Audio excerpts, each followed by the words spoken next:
Hello students, आज हम start करेंगे concentration of electron and holes in an intrinsic semiconductor. शुद्ध अर्धचालक में इलेक्ट्रॉन तथा होल की सांद्रता। बेटा हम इसके पहले पढ़ चुके हैं कि कोई भी सेमीकंडक्टर में जो चार्ज कैरियर होते हैं, चाहे वो इलेक्ट्रॉन हो या होल हो, फर्मी डिराक स्टैटिस्टिक को फॉलो करते हैं। तो हम इंट्रिंसिक सेमीकंडक्टर में किसी पर्टिकुलर एब्सोल्यूट टेम्परेचर टी पर थर्मल इक्विलिब्रियम में क्वांटम स्टैटिस्टिक के बेस पर इलेक्ट्रॉन और होल की डेंसिटी को कैसे कैलकुलेट करते हैं, ये हम यहाँ पर आज देखेंगे इस टॉपिक के अंदर।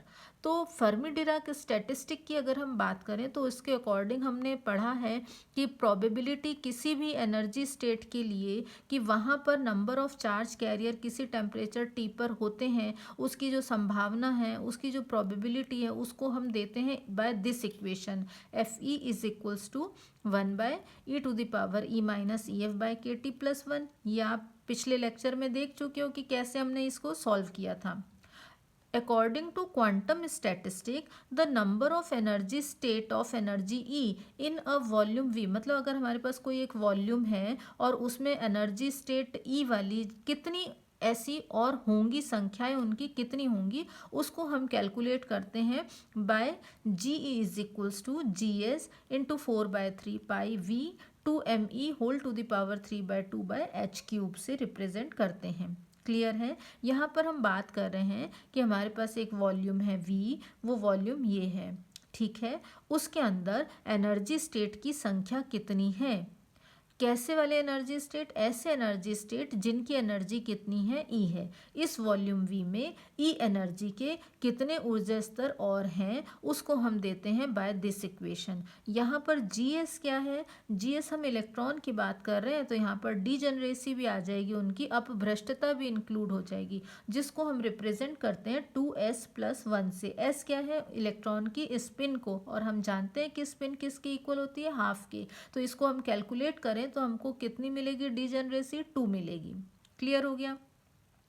तो अब हम अगर डेंसिटी ऑफ एनर्जी स्टेट की बात करें कि कहीं पर कितने ऊर्जा स्तर हैं, उनका घनत्व कितना है, तो वो अगर हम देखें तो the number of energy state per unit volume in an unit energy interval at energy E, वो हम किससे रिप्रेजेंट करते हैं? डी ई से। मतलब हम देख रहे हैं कि ऊर्जा ई पर एकांक आयतन में एकांक ऊर्जा परास में ऊर्जा अवस्थाओं की संख्या, यानी कि ऊर्जा अवस्थाओं का घनत्व, वो हम देते हैं D E is equals to 1/v dGe/dE से। तो हमने ये तीन टाइप के इक्वेशन लिख लिए। हमने एक फर्मी डिराक के लिए लिखा, क्वांटम स्टैटिस्टिक के लिए लिखा, और एनर्जी डेंसिटी जो है उसके लिए हमने लिखा।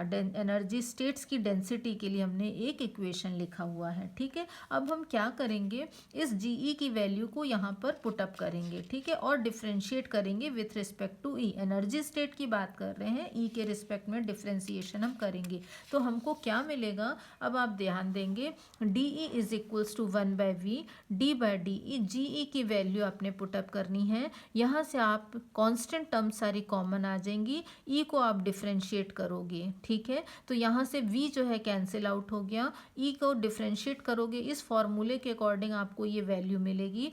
आप सबको जो कैंसिल हो रहे हैं कैंसिल हो जाएंगे। यहाँ पर GS हमने कैलकुलेट किया था, 2 मिला था इसकी वैल्यू, वो भी पुटअप करोगे, सॉल्व करने पर आपको डी इज इक्वल्स टू ये मिलेगा। ये डी ई क्या है? डी हमने निकाला था एनर्जी स्टेट्स की डेंसिटी, है ना, ऊर्जा स्तर का घनत्व कितना है। जैसे यहाँ पर ये ऊर्जा स्तर दिख रहे हैं, इनके कितना घनत्व है, चाहे वो कंडक्शन बैंड में हो या वैलेंस बैंड में, इसकी बात करेंगे अब। तो अगर हम ये मान लें कि हमारे पास ये जो कंडक्शन बैंड है, इसमें जो लोअर लेवल है इसका ये वाला, अगर ये लोएस्ट एनर्जी स्टेट है कंडक्शन बैंड की और इसको हम ईसी से रिप्रेजेंट कर रहे हैं, है ना, तो density of energy state at bottom of conduction band of this semiconductor is represented by this equation. मतलब ये इक्वेशन लिखा हमने, हम कंडक्शन बैंड की बात कर रहे हैं बेटा, इसलिए हमने यहाँ पर क्या ले लिया? सी ले लिया। अगर हम वैलेंस बैंड की बात करते तो हम यहाँ पर वी लिखते। क्लियर हो गया? सेम इक्वेशन है, सारे कांस्टेंट्स हैं, कॉपी आप करोगे। ये कंडक्शन बैंड के लिए बता रही हूँ और ये वैलेंस बैंड के लिए बता रही हूँ। तो कंडक्शन बैंड के लिए ये आ गया। अब ई क्या है, एनर्जी है, और हम यहाँ पर बात कर रहे हैं कंडक्शन बैंड की एनर्जी। ईसी क्या है, कंडक्शन बैंड के लोअर लेवल की या बॉटम की एनर्जी को ईसी से रिप्रेजेंट किया। तो यहाँ पर ये जो ई है ये कितना हो जाएगा, ई माइनस ई सी हो जाएगा। क्लियर हो गया। ई क्या है, ई कोई भी एनर्जी लेवल हो सकता है, तो उसमें से माइनस करेंगे बॉटम लेवल को, तो ई माइनस ई सी हो जाएगा। यहाँ पर एम क्या है, एम इफेक्टिव मास है, किसका, इलेक्ट्रॉन का है। कंडक्शन बैंड की बात कर रहे हैं तो यहाँ पर जो मास रखेंगे ये इलेक्ट्रॉन का मास होगा, इफेक्टिव मास होगा। ठीक है। अब अगर हम ऐसा मान लें कि हमारे पास वैलेंस बैंड भी है, वैलेंस बैंड में हाईएस्ट एनर्जी स्टेट क्या है, ये है, जिसको हमने किससे रिप्रेजेंट किया है, ईवी से रिप्रेजेंट किया। तो density of energy state at the top of valence band of semiconductor, उसको हम किससे रिप्रेजेंट करेंगे, डीईवी से। बॉटम लेवल की जो है डेंसिटी उसको हमने डीई से रिप्रेजेंट किया, और वैलेंस बैंड के टॉप को हमने किससे रिप्रेजेंट किया, डीईवी से रिप्रेजेंट किया। तो यहाँ पर क्या हो जाएगा, अब ईवी तो टॉप हो गया और एनर्जी स्टेट कोई भी हो सकती है, तो हमने इसलिए क्या किया, EV minus E whole to the power 1/2। तो यहाँ जो एम है ये इफेक्टिव मास है, ये किसका इफेक्टिव मास है, वैलेंस बैंड में होल का इफेक्टिव मास है। तो ये क्लियर हो गया है सबको। तो आप याद रखोगे कि कंडक्शन बैंड की बात कर रहे हैं तो इस एनर्जी को हम ई माइनस ई सी लेंगे, और वैलेंस बैंड की बात करेंगे तो ई वी माइनस ई से रिप्रेजेंट करोगे। तो ये जो दो इक्वेशंस हमने लिए हैं इनका यूज़ हम आगे करने वाले हैं। क्लियर है। तो अब क्या करेंगे, अब आपको मालूम है कि एनर्जी स्टेट जो है उसकी जो डेंसिटी है, एनर्जी स्टेट कौन सा, ई एनर्जी स्टेट की डेंसिटी को अगर हम डी ई से रिप्रेजेंट कर रहे हैं तो number of energy state available in the range E and E plus D E. कोई आपने यहाँ पर कोई एक एनर्जी ले ली और उसके बाद डी ई डिस्टेंस पर जाके तो ई प्लस डी ई, तो अगर हम इस रेंज की बात करते हैं तो वहाँ पर नंबर कितना हो जाएगा, उस नंबर को रिप्रेजेंट किससे करेंगे, डी ई इंटू डी ई से रिप्रेजेंट करोगे। और इतना क्लियर है, हम ये भी जान रहे हैं कि फर्मी फंक्शन क्या शो कर रहा है, फर्मी फंक्शन एफ ई है जो शो कर रहा है किसी भी एनर्जी स्टेट ई के भरे होने की प्रायिकता, है ना, चार्ज कैरियर से। और हम ये भी जान रहे हैं कि number of field state available in energy state, ये जिसकी हमने बात की वो निकालनी हमको, तो हम कैसे निकालेंगे, तो हम निकालेंगे उसको एन ई डी ई। ठीक है, this is equals to D into F E into D E. Clear हो गया। यहाँ पर ये हम नंबर निकाल रहे हैं किसी एनर्जी स्टेट की किसी रेंज में कितने होंगे भरे हुए, उसकी संख्या निकालने जा रहे हैं। क्लियर है। तो डी ई इंटू एफ ई। अब ये क्या शो कर रहा है, डी नंबर को, ये किसको शो कर रहे हैं, प्रोबेबिलिटी को। ठीक है। तो हम जैसे मान लो हमारे पास कोई एक बैग है उसमें बॉल्स वगैरह भरे हुए, हम प्रोबेबिलिटी निकालते हैं ना कि कितनी है, वही चीज़ हम यहाँ कर रहे हैं कि अगर हमने एक बॉल निकाली, एक रेड है, एक येलो है और एक ब्लू है, तो कौन सी बॉल के बाहर आने की प्रोबेबिलिटी कितनी है बैग में से। तो अगर 3 बॉल हैं तो किसी एक रंग के आने की प्रोबेबिलिटी को हम किससे रिप्रेजेंट करेंगे, 1/3 से। और अगर एक बार निकाला तो 1/3, 2 बार निकाल रहे हैं अगर हम तो 1/3 इंटू 2 करोगे, 3 बार अगर आप यही रिपीट कर रहे हो तो 3 इंटू 1/3, इस तरीके से, है ना। तो वही चीज़ हम यहाँ पर अप्लाई कर रहे हैं। क्लियर है। तो इस प्रकार हम कह सकते हैं कि पदार्थ जो हमने लिया है उसके एकांक आयतन में इलेक्ट्रॉनों और होल्स जो हैं उनकी संख्या, ये जो हमने इक्वेशंस लिया है इसका हम इंटीग्रेशन करके फाइंड आउट कर सकते हैं। और लिमिट कहाँ से कहाँ तक लेंगे, लिमिट हम लेंगे अगर कंडक्शन बैंड की बात करेंगे तो हम ईसी से इन्फिनिटी जा सकते हैं कंडक्शन बैंड में, और वैलेंस बैंड में हम 0 से ईवी तक आ सकते हैं। यहाँ 0 से ईवी और यहाँ पर ईसी से इन्फिनिटी। तो अब सबसे पहले हम बात करते हैं electron density in conduction band. Conduction band में कौन होते हैं, इलेक्ट्रॉन। तो उनकी डेंसिटी कहाँ निकालेंगे, यहाँ पर कितनी है ये देखते हैं। तो उस डेंसिटी को हमने रिप्रेजेंट किससे किया, एन ई से। अब ये एन ई आएगा कैसे, इस इक्वेशन को इंटीग्रेट करके। तो ये इक्वेशन हम क्योंकि कंडक्शन बैंड की बात कर रहे हैं तो यहाँ फिर ध्यान रखोगे इस एन ई को हमने ई सी से, ई को ई सी से रिप्रेजेंट करना है। तो यहाँ से ये समझ में आ जाएगा कि कंडक्शन बैंड की बात कर रहे हैं। रेंज लिमिट की कहाँ से कहाँ तक लेनी है, ई सी से लेके इन्फिनिटी तक। क्लियर हो गया। अब एन ई सी किसके इक्वल है, डी इंटू एफ ई आपने वैल्यू पुटअप कर दी, और यहाँ से अगेन डी ई सी और एफ ई जो आपने निकाली हुई हैं वैल्यूज़, डी ई सी आपने निकाली थी, यहाँ पर ये वैल्यूज़ ली थी 4π/2 4π2m whole to the power 3/2 by H cube into E minus E C whole to the power 1/2। ये डी ई सी की वैल्यू यहाँ पर पुटअप करोगे और आपने जो इक्वेशन 1 लिया था यहाँ पर एफ ई, इस एफ ई की वैल्यू को फ्रॉम इक्वेशन 1 यहाँ पर आप पुटअप करने वाले हो। ठीक है, तो ये दोनों वैल्यूज़ जब आप पुटअप करोगे इस इक्वेशन में तो आपको ये इक्वेशन मिलेगा। अब आपने सिंपल डेरिवेशन करना है। यहाँ से आप क्योंकि इसको क्या करने वाले हो, इंटीग्रेट कर रहे हो, लिमिट आपको मिली है इसी से इन्फिनिटी, ये कांस्टेंट टर्म्स दिख रही हैं। हमने यहाँ पर क्या किया है, ये फर्मी जो हमने लिया हुआ प्रोबेबिलिटी फर्मी डिराक के अकॉर्डिंग इसको ध्यान देंगे।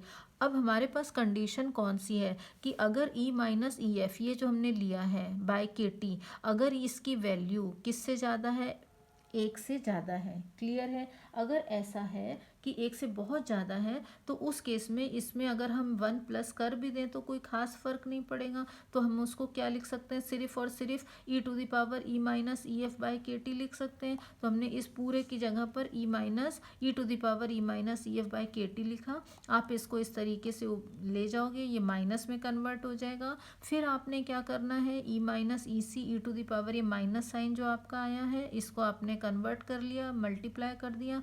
अब यहाँ पर आके आप क्या करोगे, यहाँ माइनस ई सी और प्लस ई सी करोगे, ओवरऑल वैल्यू में कोई चेंज नहीं आ रहा है। यहाँ से इसको दो टर्म में ब्रेक कर दोगे। ये दो टर्म में ब्रेक करने के बाद आपने एक टर्म आपने कॉमन ले लेना है, जो फर्मी लेवल वाली टर्म है ई एफ माइनस ई सी, ये आपकी कॉमन आ गई। अब आपके पास ये बच रहा है, ई सी लिमिट है आपकी E C to infinity E minus E C whole to the power 1/2 E to the power E C minus E by K T into D E. Clear है यहाँ तक। अब इसके आगे हमने क्या करना है, अब हम ई माइनस ई सी जो है यहाँ पर ध्यान देंगे। ये जो ई minus E C by K T है यहाँ पर ये टर्म इस है ना, तो इसको हमने क्या मानना है, ये ध्यान रखना, E minus E C by K T इसको हमने एक्स सपोज किया तो E minus E C is equals to हो जाएगा एक्स के टी। ठीक है, आप डिफ्रेंशिएट कर लोगे इसको तो ये आपके पास आ जाएगा D E is equals to K T D X. ये वैल्यूज़ जो हैं ये आप पुटअप करोगे तो ई माइनस ई सी की वैल्यू एक्स के टी यहाँ पर आएगा एक्स के टी। ठीक है, इसकी पावर 1/2 ये आ गया। इसके बाद इसकी जगह आपने क्या पुटअप किया था, एक्स पुटअप किया था। हमने यहाँ पर एक्स ई माइनस ई सी लिखा था, ये ई सी माइनस ई है, माइनस साइन के साथ में आ जाएगा ये। और डी ई की वैल्यू हमको क्या मिली है, के टी डी एक्स, तो हमको ये मिल जाएगा। क्लियर हो गया।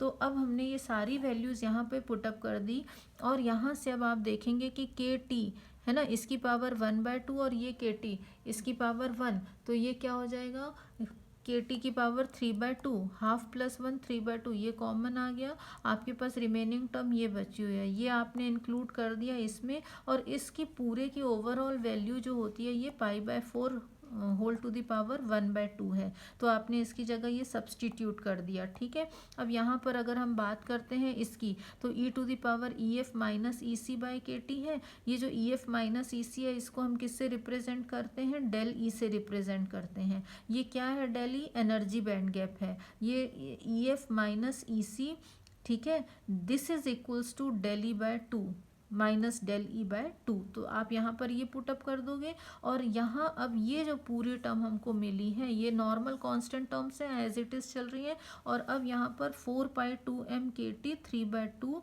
बाय एच क्यूब है ना, ये सब चीज़ें जो हैं। और यहाँ पर ये आपको मिल रहा π/4, टी आपने अलग कर लिया तो आपको ये टर्म जो है ये कांस्टेंट ए से रिप्रेजेंट किया हमने। टी 3/2 को हमने अलग रखा हुआ है, वो कांस्टेंट टर्म में नहीं आएगा। और फाइनली हमको जो डेंसिटी ऑफ इलेक्ट्रॉन हमने निकाला है कंडक्शन बैंड में उसकी वैल्यू ये मिलेगी। अब ऐसे ही हम होल की डेंसिटी निकालेंगे वैलेंस बैंड में, तो सेम सिमिलर इक्वेशन हम फॉलो करेंगे। होल्स की डेंसिटी निकालने के लिए NH इज इक्वल्स टू, जैसे हमने NEC लिख के किया था अब यहाँ पर NEV आ जाएगा। यहाँ पर हमने उनकी वैल्यूज़ पुटअप की DEV।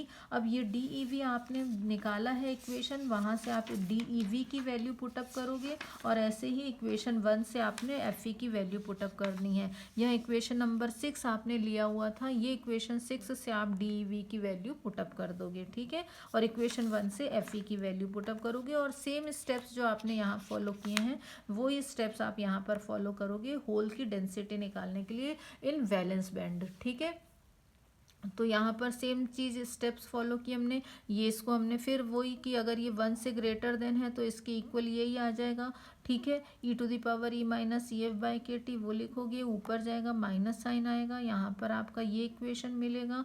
ये आपने कॉमन ले लेनी है टर्म, यहाँ पर ई वी को प्लस माइनस करना है, यहाँ से आपने ई F minus E V term जो है ये आपकी ब्रेक करने के बाद में इसको कॉमन ले लोगे। आफ्टर दिस आपको ये इक्वेशन मिलेगा, यहाँ पर सब्स्टिट्यूशन करोगे, ई वी माइनस ई जो है बाय के टी इसको आपने एक्स पुटअप करना है तो आपको ये टर्म मिलेगी। और फिर आपने यहाँ से के टी की पावर 1/2 और के टी 1 तो ये 3/2 हो जाएगा, ये कॉमन निकल जाएगा, आपके पास ये इक्वेशन आएगा। इसको अगर हम सॉल्व करते हैं तो इसकी वैल्यू हमको constant π/4 whole to the power 1/2 ये मिलेगी। और फिर आप इसको यहाँ पर ये एनर्जी बैंड गैप को शो कर रहा है ये मिल जाएगा। सिमिलरली ये कांस्टेंट वैल्यू रहेगी जो, तो आप इस t टू द पावर 3/2 को छोड़ के तो आपका ये आ जाएगा NH जो कि इसके इक्वल है। तो हमने नंबर ऑफ जो डेंसिटी हमने देखी इलेक्ट्रॉन की कंडक्शन बैंड में और डेंसिटी जो देखी होल की वैलेंस बैंड में, ये दोनों कैसे मिल रहे हैं, सेम मिल रहे हैं। तो हम इस पूरे डेरिवेशन से कंक्लूजन क्या निकाल सकते हैं, हमारा कंक्लूजन ये है कि number of charge career semi conductor में वो डिपेंड सिर्फ और सिर्फ किस पे करेंगे, डेल ई पर डिपेंड कर रहे हैं, ठीक है यहाँ पर, ठीक है। Number of charge carrier in semiconductor depend on the forbidden energy band gap del E, ठीक है। और हमको यहाँ पर एक टेम्परेचर वाली टर्म भी दिख रही है, तो किसी दिए गए टेम्परेचर पर अगर हायर वैल्यू है डेल ई की तो नंबर ऑफ चार्ज कैरियर जो होंगे वो लो होंगे। डेल ई की ज़्यादा वैल्यू के लिए नंबर ऑफ चार्ज कैरियर लो होंगे, और अगर डेल ई की वैल्यू स्मॉल होगी तो नंबर ऑफ चार्ज कैरियर कैसे होंगे, हाई होंगे एक पर्टिकुलर टेम्परेचर के लिए। और अगर हम दोनों जो डेंसिटी हैं हमने जो निकाली है एन ई और एन एच, इनको मल्टीप्लाई कर देते हैं तो मल्टीप्लाई करने पर हमको ये मिलेगा, ए है ए स्क्वायर हो जाएगा, ये भी स्क्वायर हो जाएगा तो 2 कैंसिल हो जाएगा, 3 बचेगा, यहाँ पे भी स्क्वायर हो जाएगा, 2 कैंसिल होके आपको ये मिलेगा। तो हम इसको N E into N H को किससे रिप्रेजेंट करते हैं, एन आई स्क्वायर से, हम ये जानते हैं। तो एन आई कितना हो जाएगा, तो एन आई किसके इक्वल हो गया, अगेन अगर एन आई स्क्वायर इसके इक्वल है तो N I is equals to A into T to the power 3/2 into E to the power minus del E by 2 K T हो जाएगा। एन आई किसको रिप्रेजेंट कर रहा है, तो आप जानते हो कि N I means intrinsic carrier density होती है। और अगर हम इनका प्रोडक्ट कर रहे हैं, इलेक्ट्रॉन और होल्स के नंबर का प्रोडक्ट कर रहे हैं, तो ये किस पर डिपेंड कर रहा है, यहाँ से क्लियर हो रहा है कि ये del E product del E और टेम्परेचर पर डिपेंड करता है। और ये फर्मी लेवल पर तो बिल्कुल भी डिपेंड नहीं कर रहा है, आपको यहाँ पर दिख रहा होगा इक्वेशन कि फर्मी लेवल पर ये डिपेंड नहीं करता है, ठीक है। तो हम ये कह सकते हैं कि जो इंट्रिंसिक कैरियर डेंसिटी होती है वो इंक्रीज होती है विथ इंक्रीज इन टेम्परेचर। तो ये इसका आप कंक्लूज़न याद रखोगे। यहाँ पर ये टॉपिक ख़त्म होता है बेटा। Thank you.